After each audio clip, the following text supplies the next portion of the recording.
நான் உங்கள் அழகன். காசா இஸ்ரேல் போரானது கடந்த 2023ஆம் ஆண்டு அக்டோபர் மாதத்திலிருந்து மிக பயங்கரமாக நடைபெற்று கொண்டிருக்கிறது. இதில் பொதுமக்கள் அனைவரும் மிகுந்த பாதிப்புக்குள்ளாகி இருக்கிறார்கள். இந்த பாதிப்பானது சிறுவர்களை அதிகமாக பாதித்திருக்கிறது. கிட்டத்தட்ட ஆஹ், ஏராளமான குழந்தைகள் இதற்கு பலியாகி இருக்கிறார்கள். 56,000 மனிதர்களில் பலியாக இருக்கக்கூடும் என்று கருத்து கணிப்பு தெரிவிக்கிறது. ஒரு இடத்தில் ஆயிரக்கணக்கானோர் உணவுக்காக கூடியிருந்த பொழுது அதில் கூட குண்டு வீசி மனித உயிர்களை பழி வாங்கியிருக்கிறது. மனிதம் செத்து கொண்டுதான் இருக்கிறது என்று சொல்ல வேண்டும். ஏன்னால் மனிதர்களே கொன்று கொண்டிருக்கிறார்கள். நீ நீ உன்னை அழித்துக் கொள்வாய் அப்படின்பது போல அந்த ஒரு அழிவு தான் நடந்து கொண்டிருக்கிறது.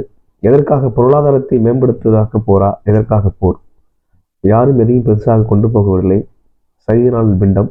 நாம் நிறைய முறை எல்லாரும் இதை சொல்ல கேட்டுக்கின்றோம்.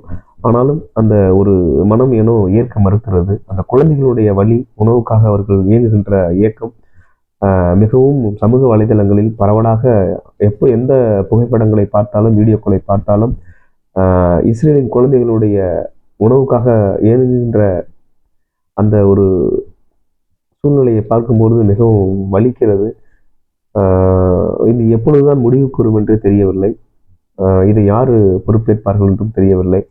இது மனிதத்தின் நோக்கமாக, மனிதாபிமானத்தின் அடிப்படையிலாக இந்த உணவுக்காக தட்டுப்பாடு, யாருக்கும் உணவு என்பது உணவு வீணாக்கப்படுவதை தடுப்பது போல, உணவு என்பது நேஷனல் அஃபென்ஸ், உணவு வீணாக்குவதை தடுக்கக்கூடாது என்பதற்காக நமது அனைவரும் எண்ணுகின்றோம். அதுபோல இந்த உணவின் தேவைகளை யார் பூர்த்தி செய்வது? எதற்காக இந்த மாதிரி ஒரு பிரச்சனைகள் தினம் தினம் நடைபெற்று கொண்டிருக்கிறது என்று தெரியவில்லை.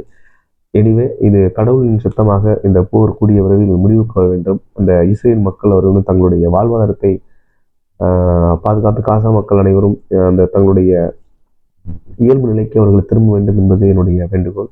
நன்றி.